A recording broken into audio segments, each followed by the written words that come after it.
Do I have sound on? Yes, you do. All right.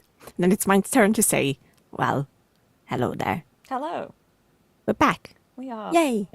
Yay. Did we miss a week? No, you No, didn't we with didn't. Brian. Okay. Yeah. So we're, You I'm back. missed a week. I missed a week, but the show's been going on, so it's fine. But I'm back.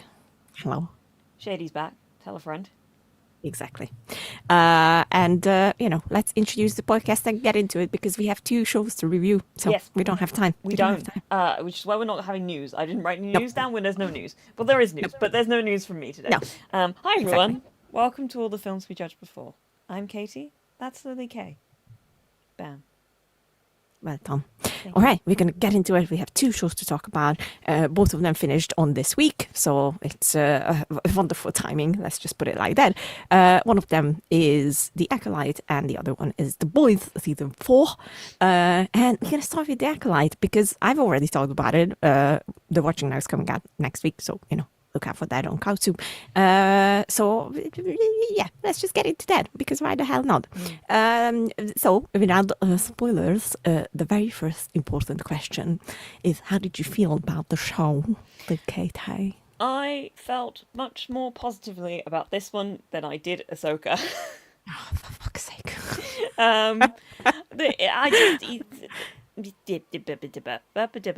Sorry, I want to preface first of all, if you hear any strange noises, there's sort of small building work happening in my house. My parents are painting the kitchen downstairs, and I think Dad's screwing things in and out in order to get to hard to reach places. So if you hear anything odd or grumbly sounding, it's probably stuff going on downstairs. Also, I've got the fan on because it's hot. But yeah, no, I liked it. I watched it all in one day because it was quite short. And I wasn't in the mood to watch it when it started coming out, so I thought I'll just watch it all in one go. And I honestly don't know if that was the right move, but I liked it. I did like it. I still don't think it's the best thing that they've done, but it is a marketable improvement on some of the other things that I have seen. It's pointing in a direction that I like. That makes any sense at all. It's got I said this to you, but I think my big thing about it is I feel like it might have been a bit if it wasn't for the fact that I thought the performances in it were very good. I think everybody in it elevates the whole thing to like a really nice level, to the point where I'm like, you've got some interesting ideas in here. I like where you're pointing, and I would like to see more of this. I'm in. All right, okay. But that's kind of my kind of overall thought on it. I liked it. I don't have any really strong feelings about it. Is the kind of the thing. More of my thoughts are kind of a bit more spoilery, so I'll save those bits. Yeah. But cast very good. It's got some interesting ideas that it's kicking about. There was a logic jump in the last episode that I still don't think I can get on board with. Even just like a line of dialogue, I think would have made that scene play a little bit better for me. But I digress. Performances were really the thing that made this whole thing for me. I liked the performances. I also found out that Mr. John Jay here still doesn't speak English. He learned all that phonetically. Yeah. That's insane. He was really good. Right? He's good. He's a good actor. Very good. I genuinely would never have been able to tell that. I just thought that, English is a second language and all that sort of stuff. It was like, that's just, he's just speaking English, Yeah. He's good. He's a very good actor. It's like, he really likes Star Wars and he wanted to do this, so he did the thing. He did the thing. He did the thing. He was very good. Oh my god, we're gonna get into that, but yes. Without spoilers, I really, really loved it. it was something new that I always wanted from Star Wars, because as much as I love the Skywalkers, we had enough of the Skywalkers. Yeah. And I am glad that we went back in time instead of going forward, because we know that that's going to happen as well in the future. Which I don't mind, by the way. I'm fine with that as well. But yeah, I always wanted to see on screen the High Republic era of Star Wars, because in the books it's one of my favorite things. It's so different from what we've been getting from the movies and then later on from the TV shows. So it was nice. It was nice to jump back in there.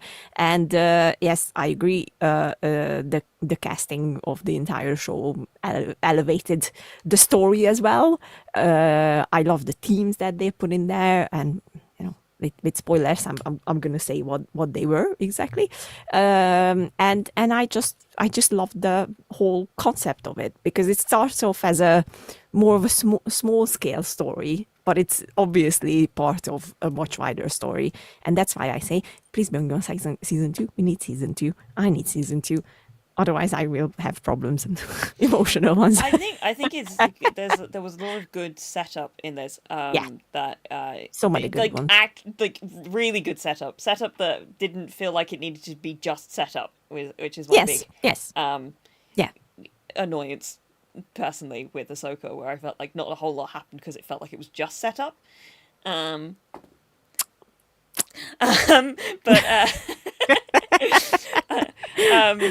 Yeah. Oh no, I had a thought and it has disappeared. It just disappeared. My brain. That happens. That happens, kids. Yeah, it's getting older. And being sleep deprived. Both of those things don't help. Yeah. No. It's fine. Yeah, no, I remember what I was going to say. I've gone out. Okay, and you blurred. Come back. Thank you. There you go. I said to you, I think we did need this jump back in time, obviously, because like we haven't seen this like era on film before. I really like all the reference, like the High Republic stuff to me is interesting because obviously I don't know that much about the wider extended universe stuff, but the stuff, the kind of references and the architecture that is shown in the Jedi Survivor and the those Jedi games is really cool, and I like the look of that. Cool. And they've done a really good job of setting that sort of stuff up that made me go, that's really interesting. So that was kind of why I was interested in this series, generally speaking. But it did, after I finished it, I was kind of like, I'm now not bored of this, but like a little bit more itching for what the Jedi are going to do post everything, because as we'll get into in more specifics, Jedi not good. Jedi bad. And it feels like we've been kind of hovering around this concept. I feel like we've been having to like almost bash people over the heads with this concept to get people to understand, what the actual movies have been saying since the beginning. Since the beginning, yeah. But it's like I want to see a development of that rather than the setup of that, almost, or like the groundwork of that more now post this, which I feel there's you said so when I kind of mentioned this to you, that we might be getting that with Rey and that whole space. Yeah. But I'm itching for it now because I feel like that's got some real good potential. 100%. And because we spend so much time in Star Wars past that I'm like, I think it's now time for Star Wars future. Yes. I agree with that. Like, but at the same time, I'm very grateful for this. I like this. I was like, yes, finally on the screen. Okay, it's not a big screen, but still with TVs. It's getting as big as TVs are pretty big. Cinema. So it's fine. Depending on your TV, TVs can be pretty big. Exactly.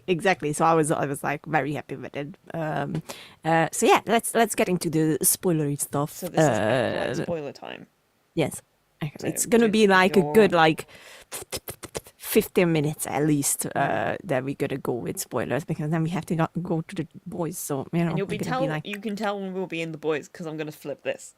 And then the boys will be here. And because I thought about this in the 5 minutes before we started. That's true. I was here. I remember. And I went, ooh, I've got an idea. Oh, Well done. All right. So let's talk about spoilers. Spoilers for the Acolyte. Yes, and let's break it down into two parts. Let's talk about things that you didn't like first, and then we go to the good stuff afterwards.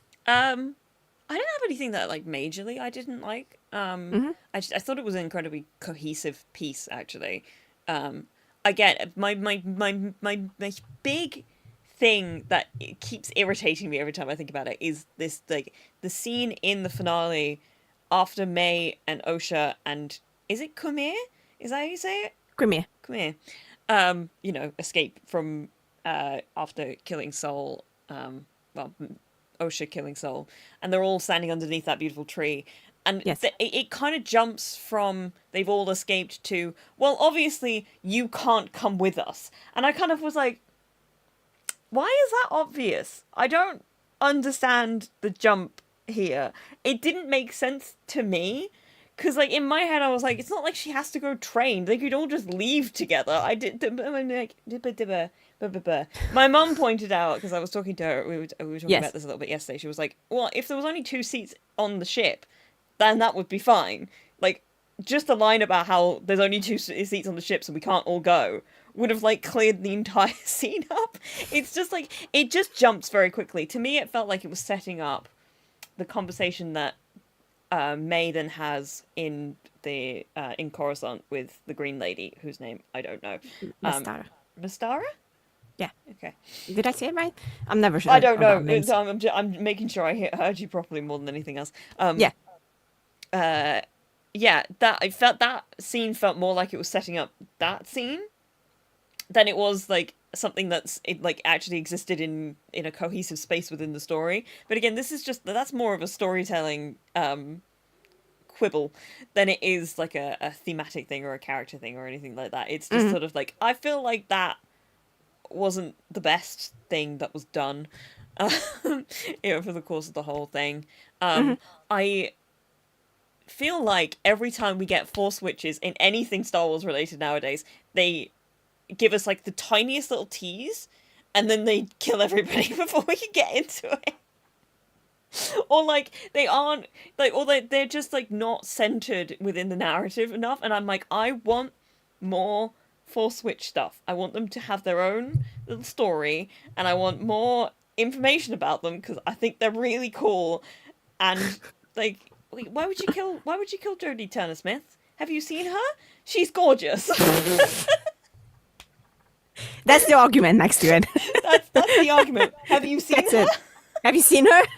Why would you kill her off? Now you have. Look at her. Have you seen her? I mean, she's gorgeous. Like, let's be fair. No, I find Force Witches really interesting, and I feel like their power is never properly like explained or like gone into in any real depth, or at least not in like the TV media stuff that we've been getting. Yeah. And I want more of it. That's fair. I think so many people want more of it that that's going to happen at one point. I hope so, because like I think it's such a cool thing, and I think because the Force is often, and I think that's one of the things that I did like a little bit about this show, but that I'm also quibbling about because I want more of it. Is that like, obviously the Force is not just what the Jedi think it is. Yes. And part of the reason why I'm like itching for more stuff outside of like anything done in the past in the Jedi canon is because I want more explorations about the way that the Force actually is, as opposed to the way that the Jedi seem to think it is. And we got like little teasers of that. We got some cool like showing of power and all that sort of stuff, but like not in specifics. So I'm like, I just feel like I've been teased with a lot of stuff that I really that I actually want out of these shows, and I'm never quite getting it. And I'm like, I just need somebody feed me. It's kind of like, I just want a little bit more. It feels like it and I think that if I had to like, because like I said, I did actually really like the show, but it still left me a little bit empty at the end of it, where I'm like, I feel like I wanted a little bit more depth out of this. I think, as I stumble through my thoughts on the whole process, I think that's really, to sum up, I think, is that I just wanted it. it's like everything had like a little bit of something that I wanted, and I think the performances made it so that it was like I had some food, but I need more food. I need more food, I please. need more food. I'm hungry. Yes, fair, fair. Yeah, Please go on. What do you? Those are completely fair. I'm gonna say that Thanks. first. Validating me. I feel validated. Yes, I do, because I agree to some level. My biggest problem was actually my beloved Lee Jung-jae and Master Soul, because I think that they needed to make why he made that decision Clearer? a deeper, I could say. I think you're because for me it felt like we need a reason for Saul to decide that he's doing the right thing, and this is how he should proceed with the whole, plan, which wasn't really a plan. They just barged in, and that's it. It wasn't a plan at all. It wasn't a plan at all. He just sat there and went, I think they're in danger. I'm going to base my entire next set of actions off of this vague feeling I've got. Yes, and I feel like because they worked so well together with Amanda Stenberg's Osha, that I was like, if you would have given more juice to this, where it's a bigger explanation, because he says, like, there's this fleeting line in there where he says, like, he wants a popul as well. Basically, he says the same thing as Quimir, which is, I love that parallel there, that they both basically wanted the same thing, and I feel like that could have been one of the good reasons, but they never really got into it. Of like, okay, but why does he feel a connection to Osha? And then at the same time, why is it that he cannot tell Osha and May apart twice? Why Quimir does it all the time, and it's like it's so well done. I love that part about it. But I feel like there was more there that they just didn't really explore, and it felt, I'm not gonna lie, like that was my only problem with episode 8 as well, which in itself was fucking great. But I felt like that his reasoning wasn't good enough. It really wasn't. There was more there. If they would have put more into the backstory, which we got in 2 separate views, which was fun. Then I think this could have been a much deeper thing for Saul's character, and I think he would have deserved that, not just being like, I feel a connection, so I'm doing the right thing because of that. And I'm like, really, we couldn't do anything? I think that's why, because I said this to you, I was like, I felt in that moment when she killed him that he kind of deserved it because his reasoning wasn't strong enough. That was really the whole empathy. I was sitting there like, I mean, your reasoning kind of sucked and everybody died because of it, so... Yeah, and I feel like that, I don't think, based on the previous episodes leading up to episode 8, that he would just be like this nonchalant about it, and this, I did the right thing and done. And I'm like, but he didn't seem like this person when we first met him. Like it just doesn't really make sense. That was like my only big problem with the entire thing. Like, why didn't we put more into this? And I think that's like a general problem with the storytelling of it all, because I think, once again, these fucking short episodes, they're not enough to dig deeper into the characters, and they are awesome characters. I really loved Daphne Keen's character, and I'm not gonna remember Jackie. I really like Jackie. I like Jackie. And there was basically nothing there as... I think one of my big things is because, and I think this would have been the best place to explore that, considering that the whole thing is about attachment, is that I don't think I've ever felt like the on-screen stuff I've seen has gone into what it means for Jedis to not be attached to people, because they always go on about like, oh, we're not allowed to form attachments, forming attachments is bad, and yet they have attachments. It's like the whole thing is incredibly hypocritical, which is kind of the whole thing of the Jedi, is that they are inherently very hypocritical. But I would like a more like an interrogation of that fact, of like, what is it about like attachments? Like, what are the attachments that you seem to be okay with, and what are the attachments that you're not okay with? And why is there that line there? And why does that line seem to make you believe that by having these attachments you will do things that are... Because it seems to suggest that Soul got too attached to the concept of OSHA very quickly, and in doing so got a bunch of people killed through rash action. And it's like, that's why Jedis don't form attachments. But at the same time, and it's one of the things I actually really like about this show, we'll get into it properly, it's that like you kind of, with the way that Quimera forms attachments, that feels, it's almost like they don't understand what a healthy relationship is. And despite the fact that Quimera is kind of like the only Sith really at this point, I guess, he's also the more emotionally healthy person than anybody else in the show. Yeah, that's the whole point. Yeah, so it's like, you've got like an interesting thing kind of thrown up in the air there. We're like, oh, isn't this cool? I'm like, yeah, it is. Give me more of that. Yeah. Dig into that more, please. Yeah. That's like, because I think as much as I loved it, because I really did love the entire thing, I think you put it right. There's this emptiness feeling after it, where it's like, there's more here. And I wish that you would give like more minutes to these people to work with. We did talk about it on Watching Now as well, that obviously this started out as a movie concept, and it showed. I was like, shows. this feels thin in the in like an episode state.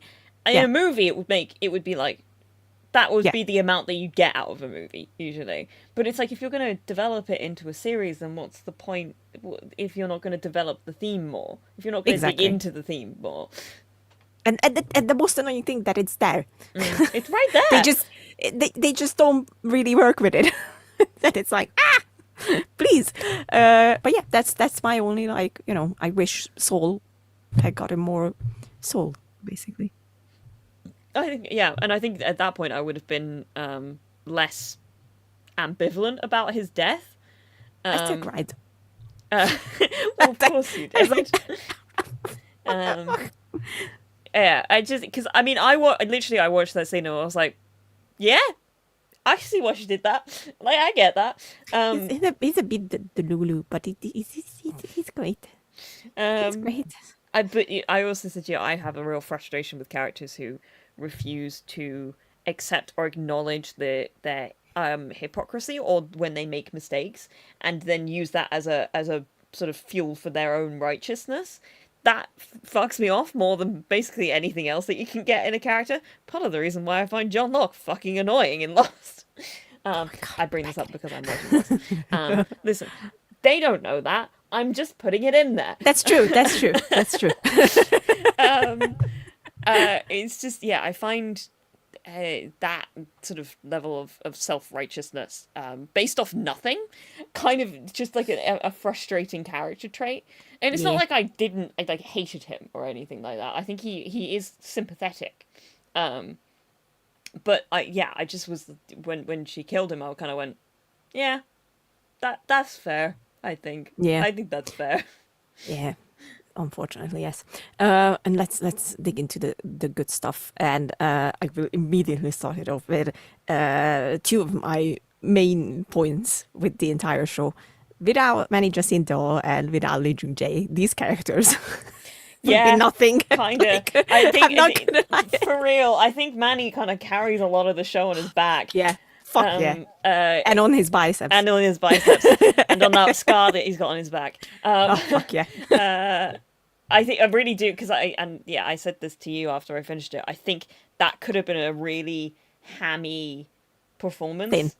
And a very thin character. And a very thin character, if it wasn't for the fact that he brings such a interest. So there's such a heart to him, which I really like watching. I think one of the things that the show actually does do very well is make you go, it starts to show the grey in the space between Sith and Yep. Jedi. Because it's like, you're watching Quimir and it's like, I like this guy. He's got points, actually.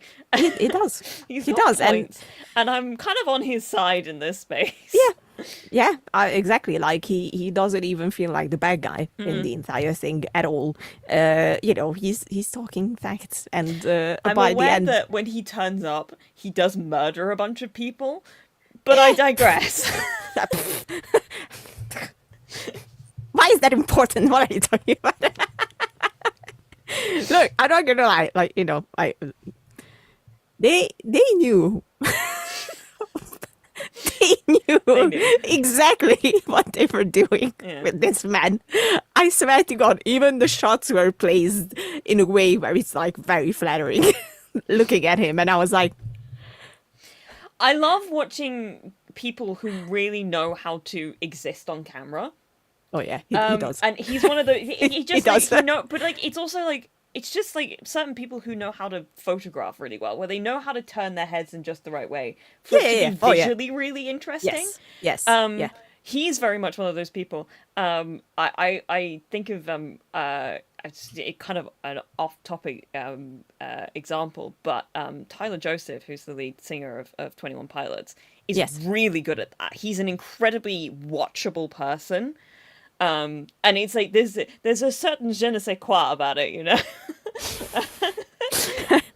It's like it's a je ne sais quoi. Je ne sais quoi. But like there is just there's a vibe, and it's about certain people who just know how to really hit, like, and look like it not just like attractive on camera, but like there's something really interesting going on, but it's also like an artistic thing. It's just incredible. Yeah, and he's really very is. much one of those people. It's I have to say this again. I already thought about this. The way that the two versions of Quimir play out, that's so fucking difficult to do. I am currently doing a play where I have to play two characters, and we've been doing it for 2 years at this point, and I still sometimes get a little mix up with the voice that I'm doing for the two characters, and I have to remind myself, like, oh wait, I switched. I'm in the other role, so like, you know, now I have to talk like this. So that single episode 5 moment when May arrives, and he looks there and he goes, hello, and just changes his voice back to the Quimir that we first got. I was like, fucking genius. Yeah, You're so fucking really good. good. It's like he's so but it's like it's not slimy. It's just sort of like there's something kind of skittish about him. It's like almost like there is something almost like bug-like about him when he's in that role, where he's just a little bit like strange and like a little bit odd, and all this sort of stuff. And then So he good. comes in, sort of related, but I do have to bring it up. That fucking helmet is cool as fuck. So It's so cool. I love that. It's like it's got fucking teeth. It's really creepy. I love it. so good. I will say this because I don't remember whose video essay it was, but I remember this line so much, and I think that Star Wars is finally finding it again. Is Star Wars was always successful because it was very marketable. In a way that they always had at least one thing that, you know, caught the eye of people, of fans, of Things whatever. that can sell toys. Yes, and even, and that's the most important part, and even before the release of the actual thing, where people went like, oh, this is so cool, and they already started when it happened first, I think, most notably with Boba Fett, where before the movie came out, people were already like, you know, putting his costume together because he looked cool, and everyone was like, oh, that's cool, like, you know, I want to do that, and the movie wasn't even out, and that's the power of, like, you know, creating something that's memorable and people want to pick it up, and it happened with Premiere instantly, because the second they dropped the helmet full sale, sold out immediately. Fucking helmet.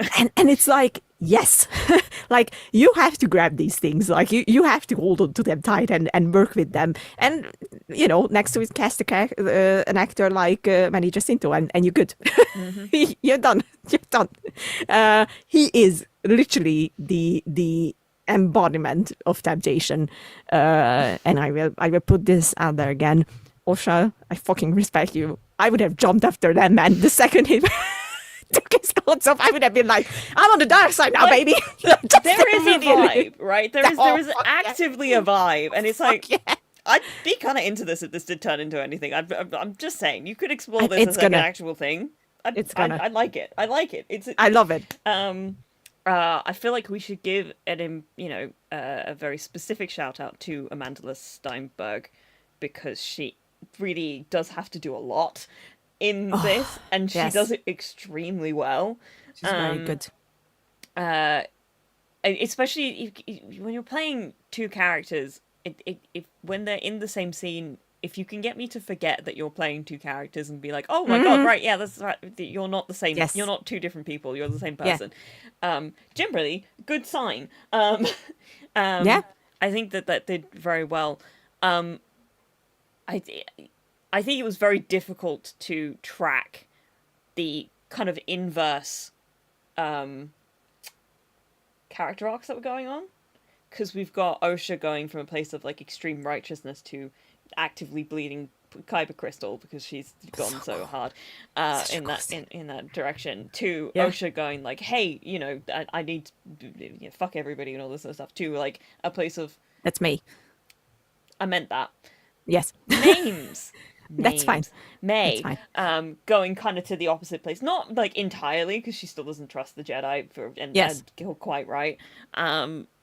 But the fact that they kind of that inverse, and I do that because I mean that whole cross symbol comes up in truly an excellent transition. I think at the time, so good. I literally went, that's a good transition. I guess I was like, fuck yeah. I love it when filmmaking can make me go, that was good. Yes. Take a second to like point out and be like, yes, you did a good thing there. And I think we can take the moment here and say that the fight scenes in this were really good. They're so fucking good. I think it's, I must just say this, the best lightsaber fights that we got ever, easily. Like, especially that episode 8 final fight between Premier and Master Soul. I was like, really fun stuff going on in it. Fuck yeah. I really enjoyed watching it. They were visually interesting. It didn't just feel like things were being like thrown at each other. There's not just like things exploding. There's like an actual sense of a fight going on, which is nice. I like that a lot. And I liked the fight between Osha and May when they start basically doing the same things. Very fun. I like that's good. I like that. Yes.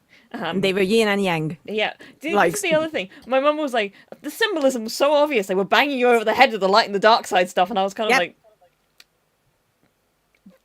I missed that. Stupidly.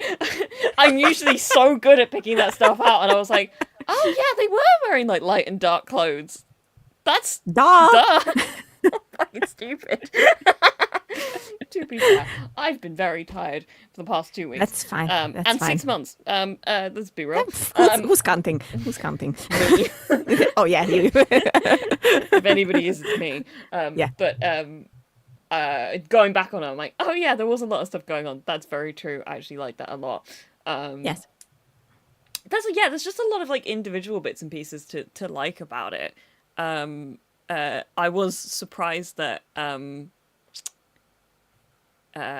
dear old Carrie Amos, yeah. Yeah. I was like, that is her name. I suddenly was like, that's the wrong name. And no, it's the right name. Second guessing. I knew it was Carrie, but I was like, is the rest of that correct? Carrie Ann Moss died so quickly in the first episode. I know she comes back in the other ones. Yeah. All that stuff. But I was like, damn, that's and that's a brave choice. The most interesting thing about it is that basically, from the flashbacks, it turns out that she was the most reasonable about the whole thing. And then she's the one who dies first, basically. And I'm like, interesting. And these are the things that I loved about this show so much. First of all, the symbolism was beautifully done. I was like, yes, that this works so much. Someone pointed out that Osha has that tattoo on her hand, and whenever they show May from the back, it's on her clothes as well. Oh, cool. Yeah, and I was like, oh fuck, I didn't even notice that, but that's great. I love that. I think the costuming in particular actually is so good. Is a really so good, especially of the coven. I really like all of the outfits, and I just love purple as a color anyway. But like that, whole like purple sort of vibe of everybody there I love that. It's very good. I pointed this out, and I will say because costumes, Quimire's like black robe, some of the best that I've ever seen. I've been waiting for something juicy like this. I was like, that not only fits him perfectly and just works so well. On his body, but it's just a perfect costume as well. I was like, it's so really beautiful. It's really simple, and it cuts a figure. I think that's a really important thing. It's like the same vibe I get off of watching the way that they dress Tom Sturridge in the Sandman, where it's like it's very that you get a lot of very simple, clean lines off of it. It's like that's I like that. It's so beautiful. And then.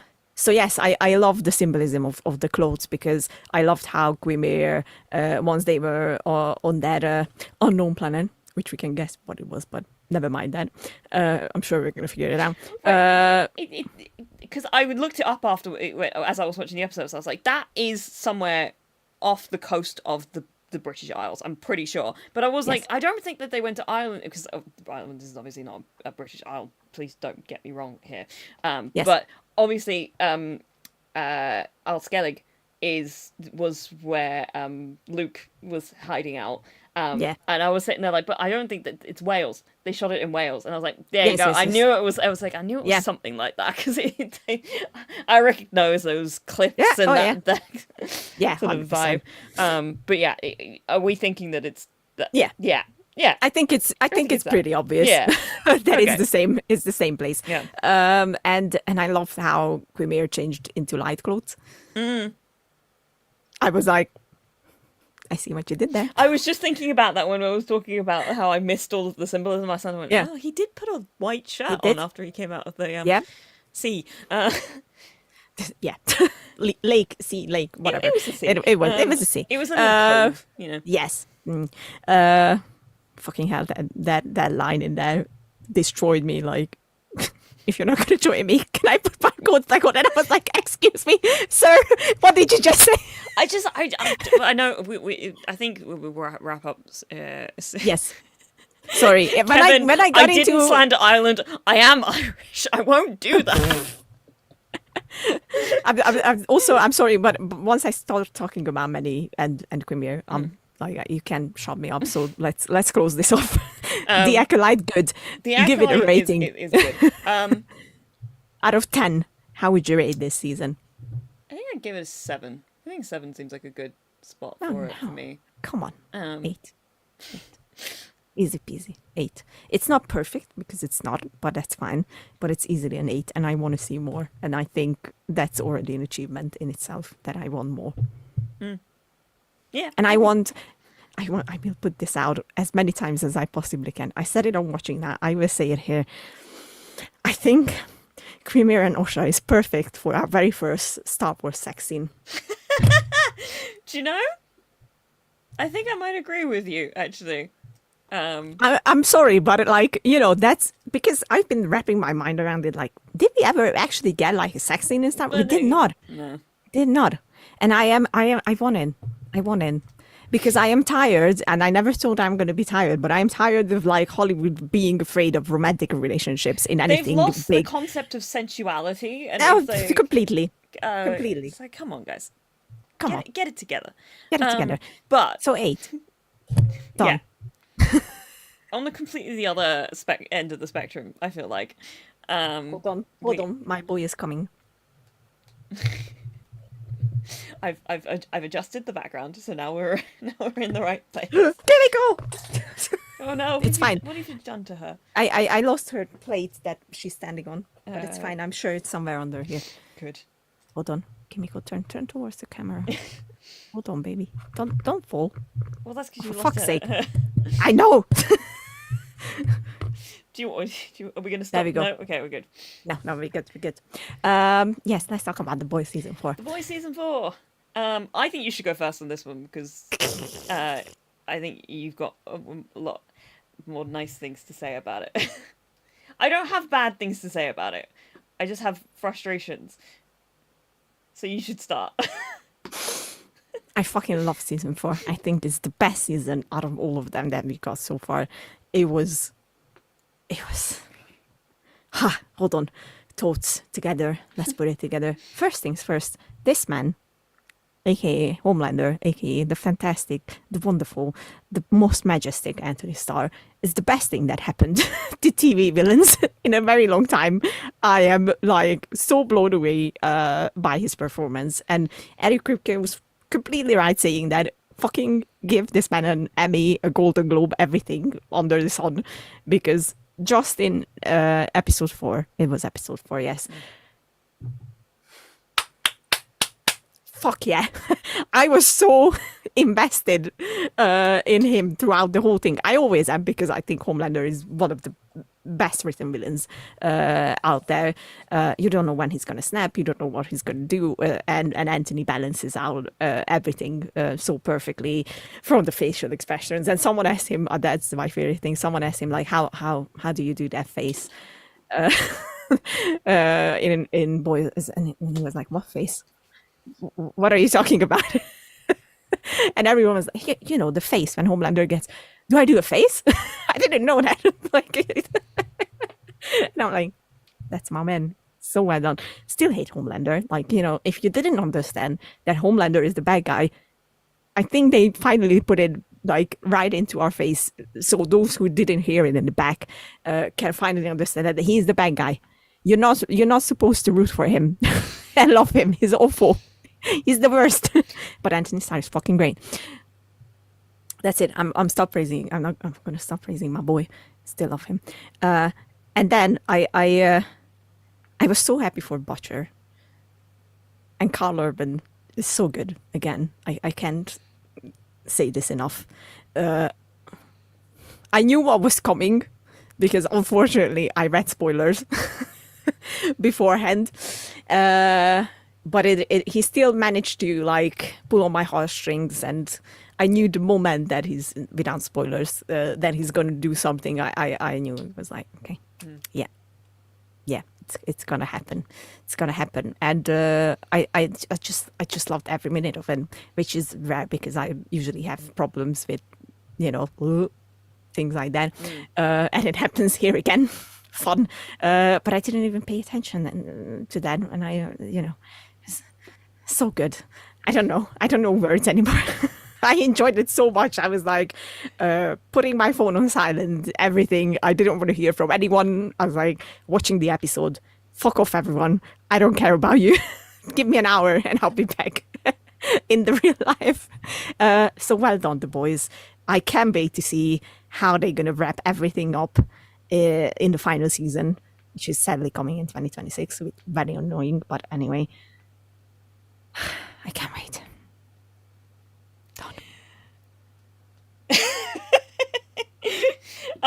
Look, no.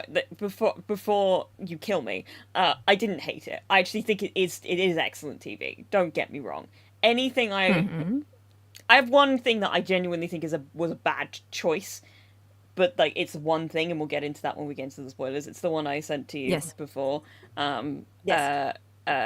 I stand by. I think that was a poor choice, and I will specify that in a minute. And I will also preface when we get into spoilers, we're going to start talking about things that are in reference to assault, sexual and otherwise, but like mostly sexual assault, which is where my gripe comes in. So just content warning for that. But I mean, overall, yeah, I think it's a very good season of television. They lost me a little around the middle, generally speaking. I've found that this season, I think the balance in tone is tricky, and I think they're having trouble maintaining it, at least for me personally, because like the really gross out stuff was just, I didn't care for it like at all.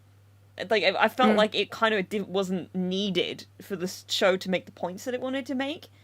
where it kind of felt like they were almost like fulfilling an obligation to have that kind of over the top gross out stuff because that's the thing that they're known for. But I think the show really shines in the moment where characters are just talking to each other. And I think there's a lot of really great moments of that in this season that I really enjoyed. Yes. Where people are just sort of like, this is kind of fucked, right? Everything's kind of fucked and we're having a bad time. And I can understand what the reviewers were saying as it was coming out, where they were like, this is really bleak and difficult to watch at times. And I was kind of reticent to watch the last episode because of that. But I actually think that the last episode managed to balance that sort of vibe surprisingly well for me. Like, it felt earned in a way that didn't feel, like, unnecessarily depressing. Whereas parts of the rest of the season did get a little bit where I was like, Jesus fucking Christ, guys. I don't know if I can keep doing this. Yeah, it's, I don't know. There was just like, there was a couple of bits where I felt like it swung in different places for me. Where some of the points where they were like, we're doing satire now, were so on the nose, which I understand at this point apparently they have to do because people don't understand. Yeah, people don't understand it, yeah. But it's like... It's the viewer's fault. It is such a that it's in your face. God. But the moments where I was enjoying myself the most were the moments where just characters were having very human emotions. And I think when they let the sort of hijinks almost fade down to those really intimate things, I'm like, yeah, this is a really good show. This is a show that's really digging into the stuff that I want it to dig into. Yeah, and I'd almost wish, I kind of wish that they'd pull back on a lot of the, especially sexual, like, gross out stuff. I just don't think it's necessary. At this point. And I said to you, I need them to stop putting goo in things. I can't stand it. Oh, yeah. It's so gross. Yeah. It's just everywhere, and it just makes me ill. It makes me ill to watch. And I think that's the thing that what I mean about the gross out sexual stuff. I'm just like, please stop doing that. I know. I can't keep doing this. I also just hate pus, and there's a lot of pus in this season. And I'm like, well, can't do it. True. I genuinely can't do it. Yeah. But that's again, and I think a lot of this is very much coming from just a very personal watching experience. I don't actually think it's a reflection of how good the TV show is, because when I watch it, I'm like, yeah, this is well written. It's well written. It's a well written show. It's a well written show. It's well acted. Everybody in it is very good and all this sort of stuff. So good. But there's just some stuff in it where I'm just sort of like, I don't know if I can do this that much anymore. Like, I've got more specific things to say, but it would require me going into spoilers a bit. So I think that's where I'll. Let's go to spoilers. Let's head to spoilers for the boys, and also content warning, because we are going to talk about some stuff that is heavy, I think. Because it's that kind of show. It's a pretty bleak season all round. I mean, you can tell it in the way that it's like coloured as well. Everything's just grey. It's a very grey looking place. There's not a whole lot of green. Green is just not really a colour that's present in the whole thing, unless it's kind of if you do see green, it's kind of sickly. You don't get that kind of verdant green anywhere, which, is very good from a filmmaking standpoint. There's a very obvious vibe thing put in your face. To my point on the content warning stuff, the episode 6 almost stopped me watching the entire season. Like, I kept going because of our obligation to do this, and I said that I would. Yes. But, like, I finished the episode, and I was like, that was just kind of awful to watch. I don't feel good after seeing that. And I enjoy the context of, like, Tech Knight being Batman, and Web Shooter being Spider-Man, and we're just going to take them, we're going to pervert them, right? It's like, I get the idea. Yes. I did not in any way think that Huey getting assaulted was funny. And I know that Kripke said that they were playing it for laughs. And it honestly just soured everything for me. It made me feel, like, really churned up inside. I was just like, that's not, I think you've really missed the mark there. I feel like they tried to bring it back around at the end of the episode where he has kind of a breakdown about it, but it wasn't really about that. It was about the fact that he'd lost his dad. I think it was a miss of a scene, and I don't know what they were trying to do with it, but I don't think it worked. Especially because I mean, he was assaulted. Like, that was what happened in that scene. He actively got assaulted in that scene. He couldn't get away. He didn't actually consent to what was going on. That was an assault. And it just wasn't like, and it was played in this place when it was so ridiculous, when it was like, you can't actually describe it without being like, it's like, they try. I don't like the fact that they've made it funny, I think, is the thing.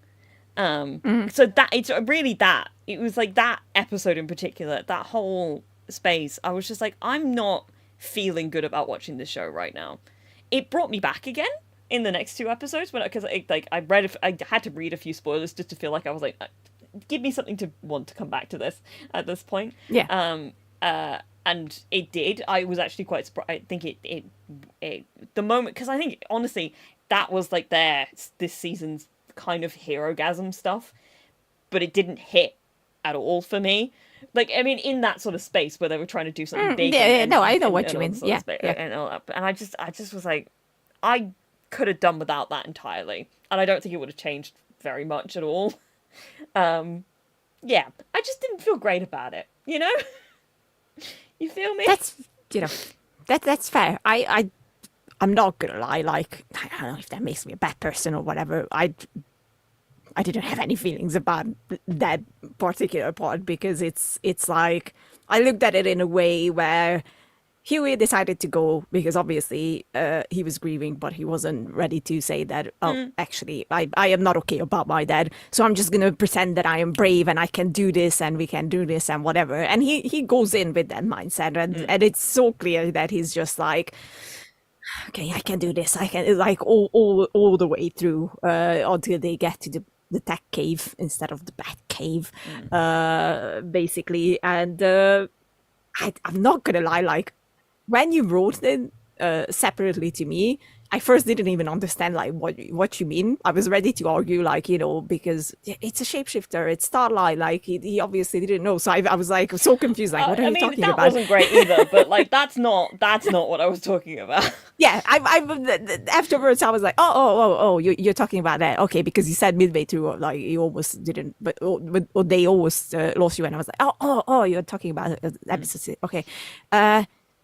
I don't know. I didn't look at it as assault at all. It was. It wasn't assault. Like, yeah, I don't know. Just like, I don't know if just in the most like black and white terms, he ended up in a situation where he couldn't consent to the things that were happening and had to let them happen. And it was sexual in nature. It was an assault. It was like it was just it's why it's not the term is sexual assault as opposed to like he wasn't. It's just like it just was gross to me, and it wasn't gross in like it's kind of icky. This was just like it was like that. I don't know.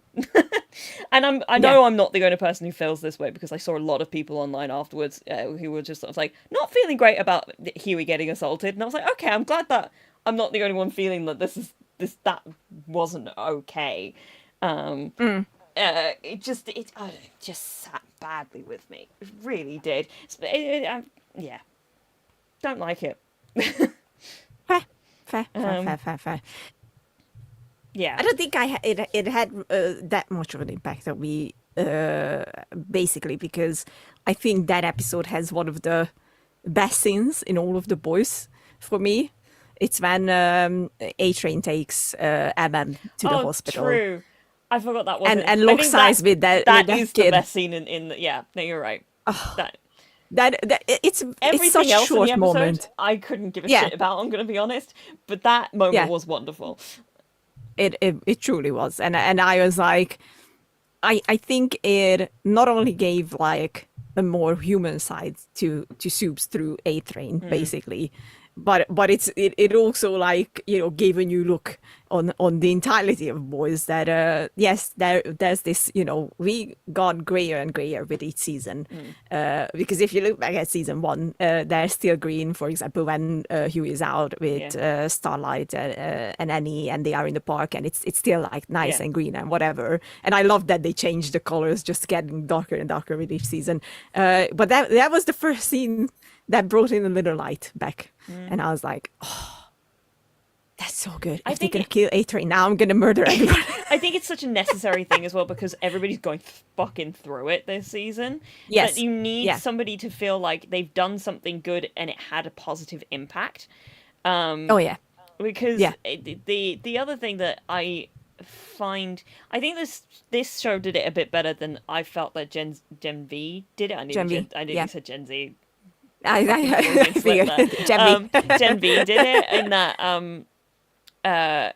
it just like that sense of like what is good and what is bad. I felt that Gen V ended in a really like depressing place that I didn't want it to go to. Like it's almost like what the boys have done over 4 seasons, it did in 1 season, and I was like, Jesus Christ, guys, I don't need this. I need some hope. I need a sense that we can do better. I loved Huey's speech in the last episode where he's like, we have to decide that actually we can forgive people and we can try and make a positive impact, because otherwise what the fuck are we doing this for? And I'm like, that's what I've been wanting this entire time. It's the thing I have wanted the entire time. And I feel like we've taken such a long ride to get to that place. I'm really hoping they haven't crushed it entirely with Kessler Butcher coming in and killing Newman immediately. No, I honestly don't think. I didn't get that impression. I just think I'm worried about it, you know? Yeah, I know what you mean, but I don't think that they're gonna do that. Like, you know, despite everything that happened, it was. It's like, that's why I said like I need season 6. What was it, 5? Like yesterday, at this point, because the way they ended it, I was like, Are you gonna stop here? Fuck you! Like, fuck you all! Why are you doing this to me? You know, I want to talk about all the good stuff though. Please do. I really liked what they did with Kimiko this season. I loved how they you know, started to bring in like she is trying to speak again, and we learned that the reason she's mute basically is not because of her parents' deaths, but because what she did when she was still with these awful people who made her murder everyone. And I was like, I wasn't ready for that. I wasn't ready for that. I was like, Jesus Christ.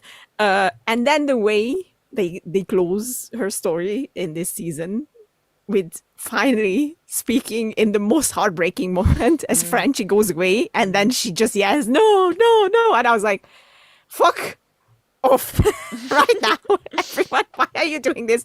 This is emotional damage on the highest level. I was devastated at that point. I was like, why? I know why. Like, I get it. Like, this is what good TV shows do, but like, why?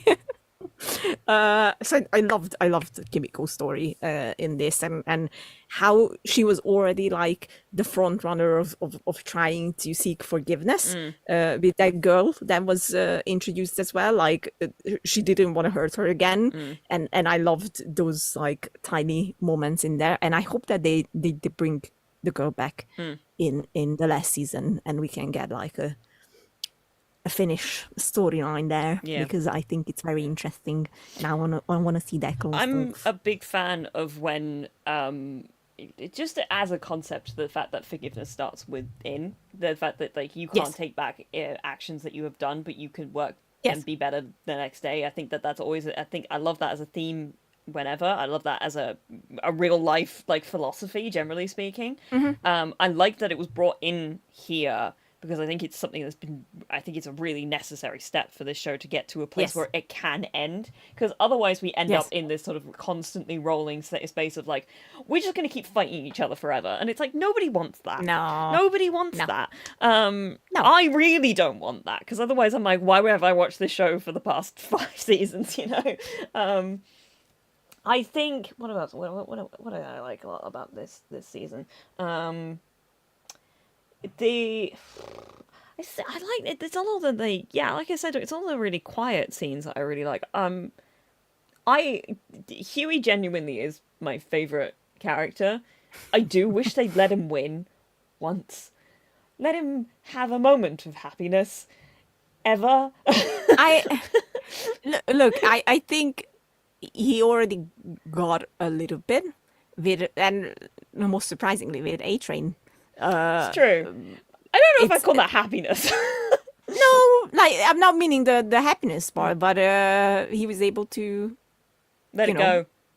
Let it go. Yeah. And I was like, okay, this was very nice, actually. Like, it was an important thing, because you can't stretch out for any longer than that. And I think he is the driving force of, and as evidenced by that speech that he gave, where he's like, we need to figure out what it means that we want to do. What do we want to be doing this for? Like, otherwise, you get to a point where everybody's just fighting for the sake of fighting. And I felt that a little bit in Gen V, personally. I felt like there was a sense of like creating conflict for the sake of having conflict. Because they needed to keep the sort of trip going, and I was like, no, I need resolution at this point. But yeah, I think he was gonna get engaged, and then she was a shapeshifter. Actually, that was a really good point of this season. Erin Moriarty kind of killed it in that last episode, playing the 2 versions of her. So good. So good. Really, really fun performance on both sides. I was blown away by it. I was like, oh, especially in episode 8, when she has that, talk with herself, basically. I was like, that was so good. Huge period for actors playing off different versions of themselves. It's so hard. It's so hard, and it's like, respect. Immediately respect. It's so good. I agreed. But no, I think I will go back to A-Train for a second, because first of all, I'm so happy he got away. Like, I think he made the smartest decision. I was very worried, especially after that scene with the kid. I was like, oh my God, are they going to kill him off in the next episode? Because I wouldn't have been surprised. Like, everybody was saying it. They were like, man, A-Train's going to die now. Yeah. I mean, that's what we were expecting, I think. And I loved that he got away. And I loved that he tried to get Ashley to go with him. Despite the fact that, like, how to put it?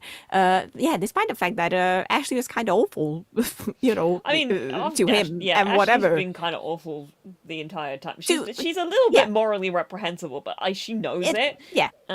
Is kind of the huge thing. I'm really interested to see what she does next season. Oh, fuck yeah! I was she like, become?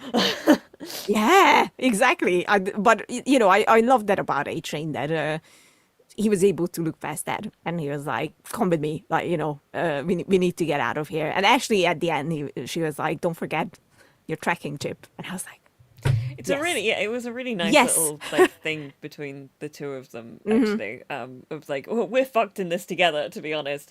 But they're also both saying, like, we do need to do something, but I don't want to be this anymore. I don't want to keep being a lackey. I don't want to keep doing X, Y, and Z sort of stuff. It's an interesting, it's a balance that I find sometimes it does very well, and sometimes it doesn't do as well. I'm very glad that the next season is going to be the last season. I think at this point it needs to come end to a resolution. And good, because Crypty, thank God I went and made, I've done a 5-season arc again. We're actually going to stick to it this time. Thank God. And not go on for another 10 seasons afterwards. Oh, thank you for saying that instead of me. I'm like, that's one of my biggest things. Like, I love Kruke. I think he's very good. at telling stories and creating characters and whatnot. I mean, look at Supernatural. Obviously, it could go on for that long because everyone fell in love with them at the beginning, and they just couldn't let go. And at some point it's fair, but you could feel that extra 10 seasons just like no. They had little on a good bigger bits scale. in between, I obviously, know, but that I know, first 5 I know. seasons is really tight. That's like peak. It It's is really really good. tight. It's also one of the rare shows that got hit by the writer's strike and made an excellent season out of it. I think Fuck season yeah, 3 yeah. is the best season of the show. Oh, easily. I It's my agree. I favorite agree. for sure. I love season 3 of Supernatural, so I agree. Speaking of, And sorry, if you yes. no, you continue on. I was gonna Yeah. make a point, so you keep going. It's just that I think there are articles going around that who plays MM? Me and names. Laz, I know his name. something. Hold on. Yeah. So keeps saying that they should make a movie after they wrap up season 5, and I'm like, no. Stop it. We don't need a movie. Like I want this to conclude in the series Laz and be Alonso. done with. Thank you. Today my brain is not working on with names. So no, just close it down with season 5. It needs Let's to end it wrap and up. Yeah. yes.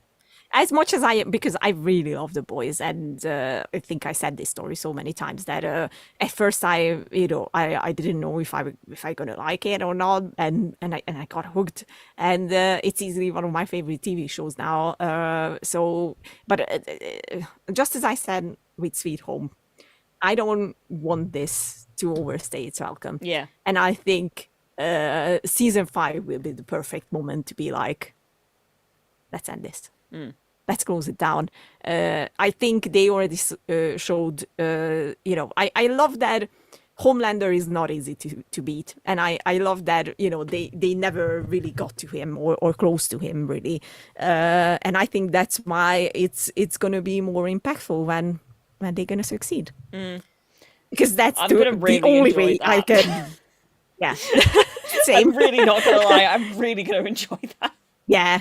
And I think that they know the expectations for that final moment. So I'm trusting them that it's gonna hit really hard in a good way. It's one of those things. I think it's a weirdly double-edged sword because the stuff that they did satire in terms of like current political standing in the world, because that's what The Boys has done the entire time. It's always been the entire time a mockery of oh fuck yeah, of the American dream almost, but like that's not really what I'm going for. It's just like America in general.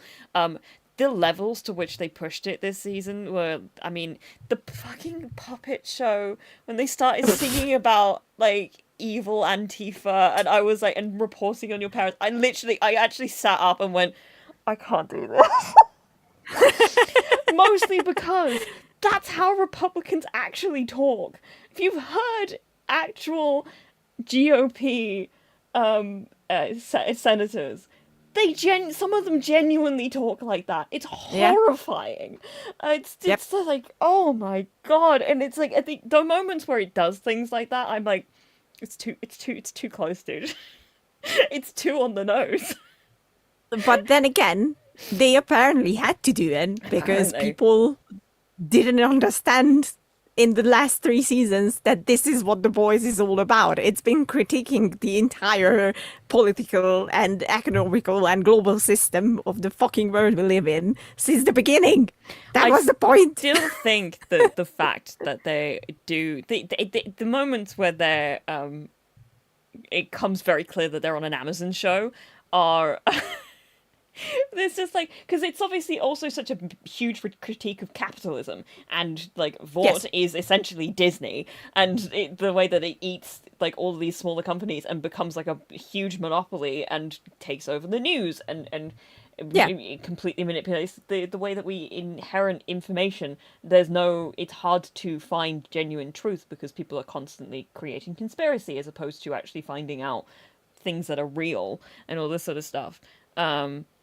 But it's like, I forgot where I was going with this point. Where did I start?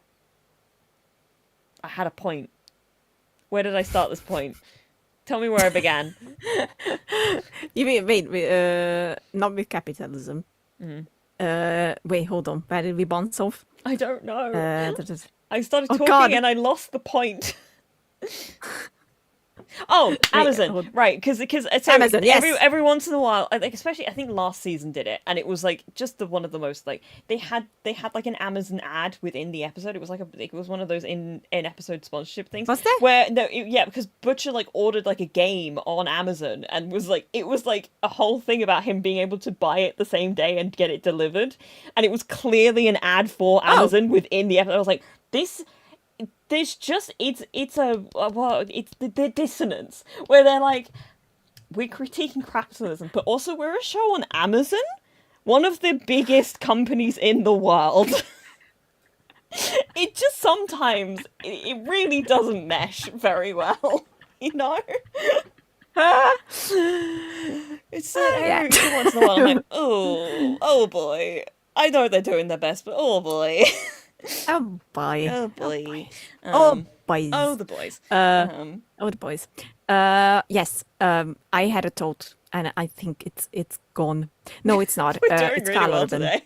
Yes. Yeah, that's so good. Because he was the other part that I really enjoyed. Fucked me up how sick he looked the entire season. No, He's like it really broke my sick. heart. But it was that moment. I mean, I knew obviously. Like I figured that Kessler was going to take over. Like in that, like you said, in that scene where he looks up at him after Mallory dies, he's killed by Ryan. Like I knew what was going to happen. I think the other thing that was kind of very blatantly obvious, but I liked the reveal of anyway, was the tentacleification post taking V and post the temp V, because it was like, oh, that boy's got tentacles in him. Like pretty much from the moment that you saw something crawling around in his house, like he's got tentacles in him. I was like, this it's giving Ben Hargreaves, you know. My boy Ben, but in the grossest way possible, because they couldn't be just actual tentacles. They're just the most horrifying things you've ever seen in your life. They're like cancer tentacles. It is. It's truly awful. But I will give all the props to Carl, because I always loved what he was doing with Butcher, and I love Billy because he's such like awful. Awful person. He's but bad. deep down he tries to do good, and I think this season did a very good job of like showing how he really regrets a lot of things that he did, and he really is trying to take the good road, basically, to try to be like Huey said, like, you know, we can do this not in a way where we kill each other and speech. Yeah. But especially he was so good in that last episode, and before I get into that, I want to say that I figured out that Joe Kessler was basically him so quickly, and I was so proud of myself. And I was very pleased with the fact that you were right. The fact that I hadn't even got anywhere close to watching the episode, and you were like, I didn't say what I was talking about. I was like, I fucking know. I know what you're talking about. Obviously, I know what you're talking about. I can put two and two. She just came into our group chat and was like, no context, but I was right. And I'm like, we have had no other theories speculated among us at any point in the past couple of weeks. I know exactly what you're talking about. I tried to be sneaky. It didn't work. But I was right. You were. I was like, props. Because honestly, I didn't see that coming. You picked up on that extremely quickly, and I was very impressed. Thank you. I like when I like literally an episode later, I was like, oh shit, she was right. Because you did come into it like an episode before they started really laying the like obvious hints in, so it was like, yeah, well done, good job. Thank you. I would like to thank my mom and dad and God damn it. Yeah, sorry. I know. I had a So question, yes. actually, because Yes. I'm aware we've gone a bit. We're okay. Yes. Because I was just thinking about it, because where we left in that last scene between everybody before Butcher coming in and killing Newman, which R.I.P. to a real one. Such a shame. R.I.P. Newman. Yeah. No more heads exploding, it seems. Nope. She says. Do you think? Because I just had this thought. Because obviously we're going to have to Yes. kill Homelander in the next season. That's a given. Do you Yes. think Huey's going to kill Butcher? Yeah. Yeah. Because I was like, thinking about, because again, Jack Quaid is brilliant. I also want to put that out there. So good. He's really good in this season. Obviously, Simon Pegg turning up and giving an Emmy-winning performance and then fucking dying was great as well. I cried at that, and I don't always cry at these things, but like that, and I knew what was coming. Like it was kind of really obvious from the way that everybody was talking about it. I was like, oh, so he's gonna die, and it still got me. Yeah, like real bad. Yeah, I was like, damn, so bad as well. That was really good. And again, So those good. are the moments I think The Boys is really where it lays into it the realism of the show, where this is a son saying it's okay to his dad that he can die, in this moment, that he can go and he'll be okay, and that sort of thing. And it's like, fuck, that's a lot, man. I think Jack Quaid is excellent. So, but that final sequence where he's covered in blood and he's so angry, and that Huey's been on Butcher's side pretty much since the beginning. The entire, yeah. He, Butcher brought him into this whole thing. He's the reason that he's in this space like he is, and all this sort of stuff. And he's been his number one, not protector, but advocate, I guess is probably the better word. Yeah. And I think he's finally crossed a line for him. Yeah. And I think, because I can fucking see it, in this moment, because I think they're going to get to a point where they're realize that that's not, I mean, it's Butcher, because obviously it's a version of Butcher, because Kessler, this version of Kessler is a version Kessler of takeover, Butcher, still, but it's not fully integrated Butcher. So I think it's going to get to a moment where he's like, I need to be stopped, you need to kill me, that kind of a thing, where it's, or he's going to get him to a point where he is he's going to do that thing where he gives him permission to be like, no, you have to finish this for me. I have to be done. Because, there's, as much as I love it when characters get redemption arcs, Butcher's not getting out of this alive. He can't. We're at this point where he's not going to change enough to have to live. It's too late for him at this point, yeah. And I think that as much as I hate that. I want... it's not like I need the end of the show to be sunshine and rainbows, because obviously that's just not a realistic thing ever. Oh, not from the boys. I just would like to get to a point in the last season where the world doesn't need to be happy, but a sense of internal happiness from varying characters would make me very happy. I'd like to see Huey and Annie get married. I'd like to see them be able to settle down and have a calm life. Not on the run, not separated again. Yeah. No, I know what you mean. Yeah, I know what you mean. Those bits and pieces. It's just... I want Kimiko to be happy. I want Kimiko to be happy. I'd like for to be able to actually be with his family. His family, yeah. That really tore me up. The fact that he was ready to go, and then it just he can't leave it. He has to both of those things were absolutely valid choices to make. Where he was like, no, I get to be done. It's like, yeah, you do get to be done. And then he comes back and goes, no, I need to continue with this. It's like, that's fair enough too. To get to a point where I'm like, yeah, no, I think that's fair. I think that's fair. Because I'm looking at him, I would like the Deep to change in some way. Or die. I don't really mind which. I just feel like we've had the same character for 4 seasons, and I feel like he needs to... some other flavour of him would be nice. I'm not gonna lie, with the deep, I don't mind it. Like, I think Chase Crawford is doing such an excellent job. He's very funny. It's so good. I really enjoy the commercials that they shoot with him, just to do promotion for the boys, basically. And he's enjoying this role, and I think the deep is gonna die. By the way, Yeah, I think don't so think too. he's gonna get out of this alive. No, I don't think. I think if anybody's gonna get killed, it's the deep for sure. Oh fuck yeah, fuck yeah. And I was looking at somebody else. Who was I looking at? That I was just thinking. I don't know. About. What were you looking at? Who was I looking at? Let me just scroll down again. Oh, it's gone. That's really fucking annoying. Oh no. What was I looking at? I had a thought and it went away again. Why does this keep happening? I don't know. We're getting old. No, I'm tired. That's why it keeps happening. That's the other thing. Um, But we're also getting old. I'm not that. I'm 27. I'm really not that old. I'm gonna be 34, so shut up.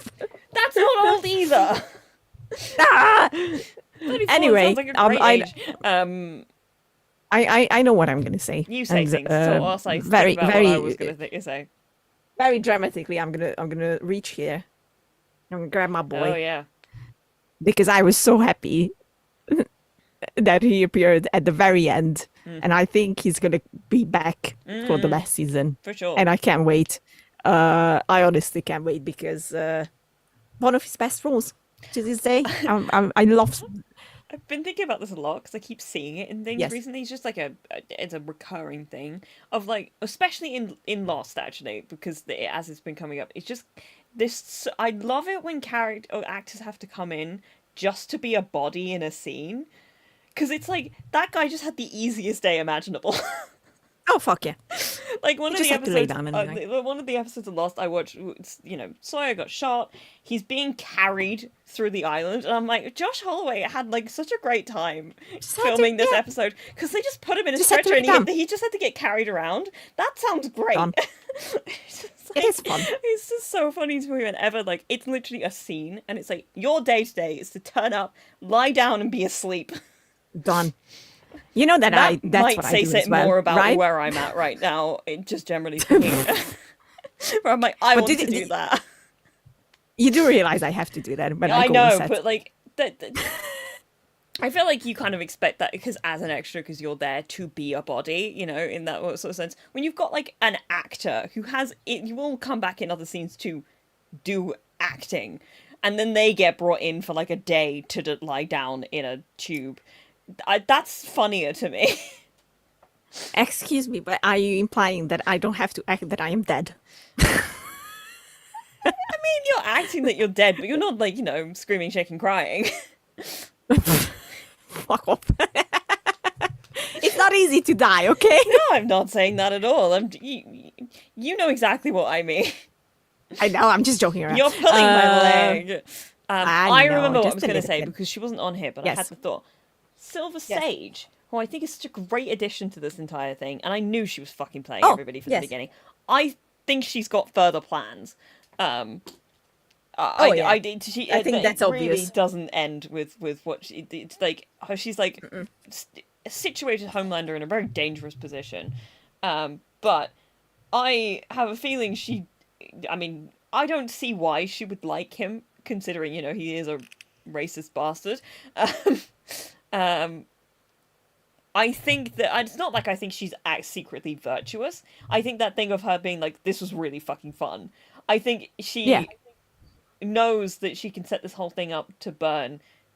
And I think she knows how she's going to burn him as well. And I think it would be very interesting seeing how that's going to play out because she's the perfect neutral. She is true neutral. She's a little bit chaotic neutral, but mostly true neutral.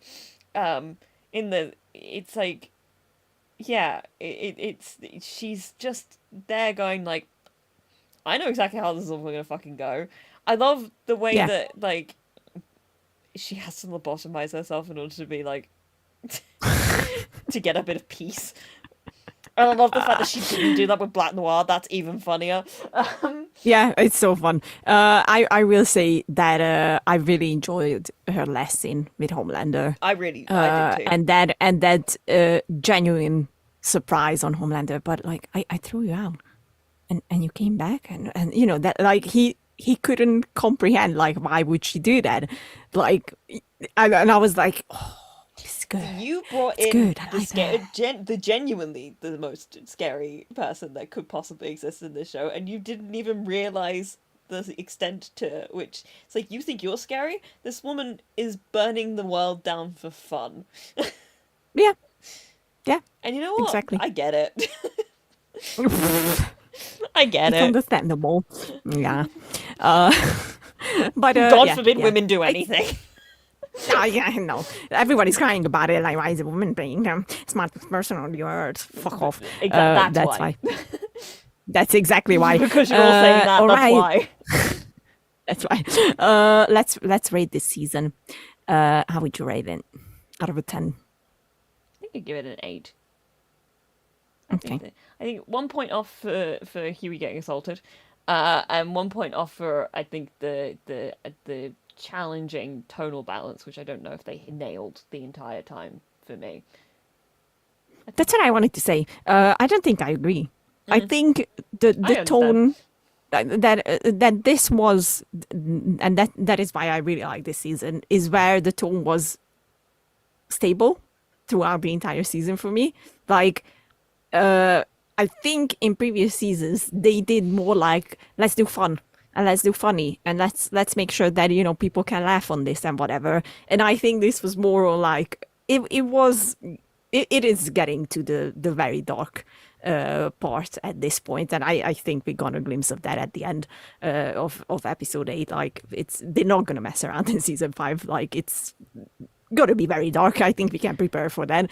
And I think they were very stable with it. Like, yes, there were still jokes, and there were still scenes that went for the, we need to do this for shock value. But there, if you look back at previous seasons, there weren't as many. And they spend so much more time on like people just talking and moving forward with conversations. I think that's what I'm feeling. I think I'm feeling that shift, and I think we're in an in-between place where I'm like, I at this point, because there's so much less of it, I felt it more, and I didn't like it. You know, if you know what I mean. So I'm at this point where I'm like, you've done enough transitioning. Just get rid of the other stuff. I don't need it. I think the show's great without it. Yeah. Okay, fair. Like, you can still make people explode. I don't really give a shit about that. That's fun stuff. It's just like some of the other bits and pieces where it's like, this, we don't need Tech Night Mansion and the Tech Cave. We don't need that anymore. I don't need that in any way, shape, or form at this point forward. I don't think we're gonna have time for any kind of stuff in season 5. If I'm honest, like that would be just throwing time away from the real juicy stuff, because there is real juicy stuff here that we need to explore. I will, because I said it at the beginning and I say it again, this is my favorite season so far, so I will easily give it a 9.5, and it's a 9.5 because I can't wait for the season finale and see how they're gonna just close off the entire story. If they nail it, that's gonna be an easy 100 out of 10.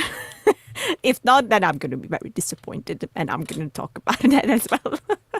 But I have faith in Eric. Okay, that's what I'm going to say.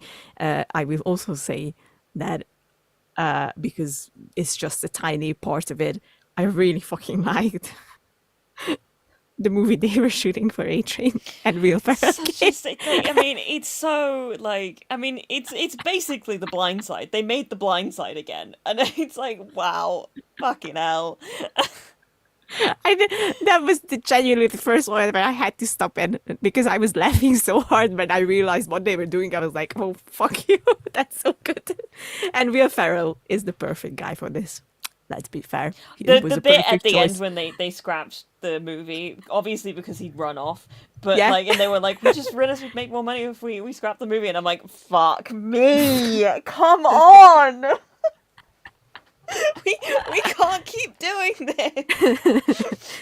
So good. All right. So this was us reviewing The Acolyte and then The Boys season 4. Both of them ended this week. And we're going to be back next week to talk about Sweet Home 3, which got its final season. I try to control my face now to not give away anything. And we will be back afterwards because we have to talk about Deadpool and Wolverine, and we will have to come back and talk about Alien. There are a lot of things There's a going week on. off in between Yes. Deadpool and Alien Romulus. As I said last week, I think at some point we're going to try and talk about the Umbrella Academy because it's coming in our week off, but you're busy that week, so we won't be able to do it. Yes, I'm not going to be here. During that time, and also I'm going to be a bit busy myself, or at least like in between things anyway. Yeah. We'll figure it out. I know I would actually quite like to talk about the last season. Yes, we we will. will. It's going to be 6 episodes, and you know, those are my guys, those are my kids, my children. It's only going to be 6 episodes? It's 6 episodes. It's a really short season. It's kind of I didn't know then. Yeah. It's interesting. Like, It's either going to be very good for it or it's going to be very bad. I know. I'm sitting. There's no in between. Like, I really don't know how this is going to go. That music choice in the trailer though was fucking genius. Oh, that was good. I was very like, good. yes, we was very finally got some chemical romance in the Umbrella Academy. So good. Well done. And such a great choice. It's called The End. Come on, love it. Done. Easy peasy lemon squeezy. Yeah, I feel like this season could genuinely be one of the best seasons that they do of it, or it could cement kind of how the last season ended. Yeah. Also, there's some choices that happened in season 3 that seem to make a lot more sense now. If you've read about the allegations against Steve Blackman, apparently he didn't make a particularly good working environment. Oh yes, yes. Where I'm yes, like, okay, interesting. I still would like to talk about it, but I just wanted to. I'm aware, that kind of a thing. Yeah. Yeah. But we'll get to that in the next couple of weeks. Yeah. We haven't scheduled specifically beyond the 16th because, it's closer now, but we just need a bit of time. Yeah. It might. We're gonna get it around to it. Also, I don't know specifically because I might be working on the 16th. I haven't spoken to you about this. It's in detail, but we may do another one of these when we do it on Saturday, just so that Oh yeah. Yeah. We can sort that out. But we'll figure it out, and we'll let you know if you keep an eye on our Twitter, which you can follow. Which I'm not calling it anything else ever. It is Twitter. Done. If you keep an eye on our Twitter, that's generally where we update these things. I'm aware that not everybody uses Twitter anymore for that exact reason, but it's just the easiest place to put updates. Yeah. Sorry. Remembering to use the YouTube community tab is a challenge, and I forget about it a lot. But I will try. In the meantime, please subscribe if you're new here. Yes.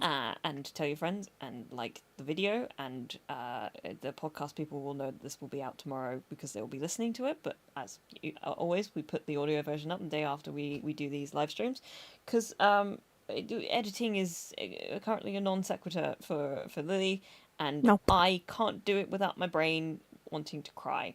So we're doing it in this way. Hooray! And I think that's everything.